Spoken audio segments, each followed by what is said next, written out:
सोचो, आप 16 साल के हो, स्कूल की एज में, और पूरी दुनिया आपको दुनिया की बेस्ट टेनिस प्लेयर कह रही हो।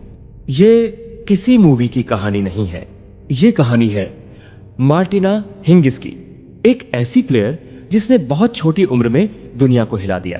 फिर इंजरीज आई, क्रिटिसिज्म आया, करियर रुक गया, लेकिन उसने एक बात कभी नहीं छोड़ी, वापस उठना। आज हम ट्रॉफीज की कहानी नहीं सुनेंगे, आज हम एक इंसान की कहानी सुनेंगे। 1980 में चेकोस्लोवाकिया के कोशिश शहर में एक बच्ची पैदा हुई। नाम रखा गया मार्टिना।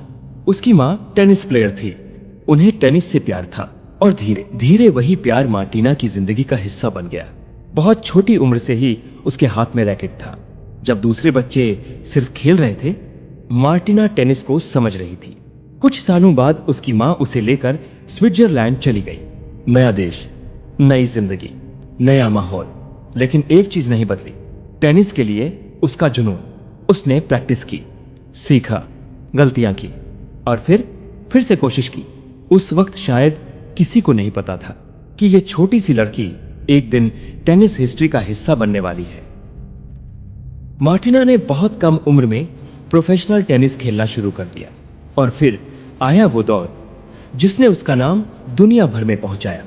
सिर्फ 16 साल की उम्र, मार्टिना ने ऑस्ट्रेलियन ओपन जीता, विंबलडन जीता, यूएस ओपन जीता और दुनिया की सबसे यंग वर्ल्ड नंबर 1 प्लेयर्स में से एक बन गई। लेकिन उसकी जीत की वजह सिर्फ टैलेंट नहीं थी, उसका दिमाग था। कोर्ट पर वो सिर्फ बॉल नहीं देखती थी, वो सिचुएशन पढ़ती थी, ओपोनेंट की सोच समझती थी और फिर सही वक्त पर सही फैसला लेती थी। बहुत लोग पावर से जीतते हैं, मार्टिना अक्सर प्लानिंग से जीतती थी। इसीलिए लोग उसके गेम को टेनिस और चेस का कॉम्बिनेशन कहते थे। उस वक्त लग रहा था जैसे उसके लिए सब कुछ मुमकिन है, लेकिन जिंदगी की कहानी कभी सीधी लाइन में नहीं चलती। समय के साथ टेनिस बदलने लगा, गेम और ज्यादा पावरफुल होता गया। नई प्लेयर्स आई, कंपटीशन बढ़ा, इंजरीज भी आने लगी। जो प्लेयर कभी टॉप पर थी, उसे अब मुश्किलों का सामना करना पड़ रहा था।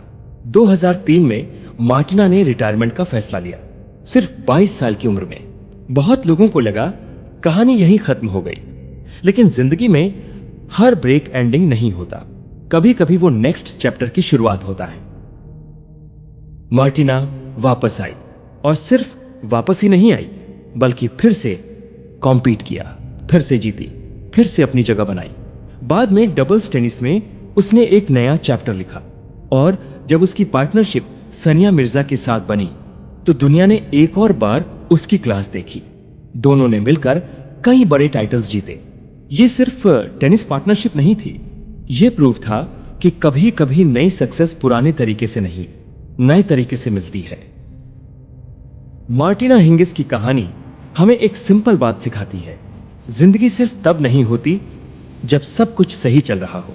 जिंदगी तब भी होती है जब प्लान्स फेल हो जाते हैं, जब लोग डाउट करते हैं, जब आपको लगता है कि शायद सब खत्म हो गया। मार्टिना परफेक्ट नहीं थी, कोई भी नहीं होता, लेकिन उसने हर बार एक चॉइस की, रुकने की जगह कोशिश करने की।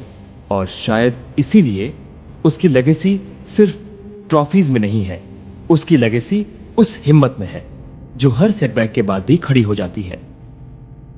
हर इंसान का कोड अलग होता है, किसी का टेनिस, किसी का करियर, किसी का सपना, लेकिन एक रूल सब जगह सेम है, जब तक तुम खेलना नहीं छोड़ते तब तक गेम खत्म नहीं होता।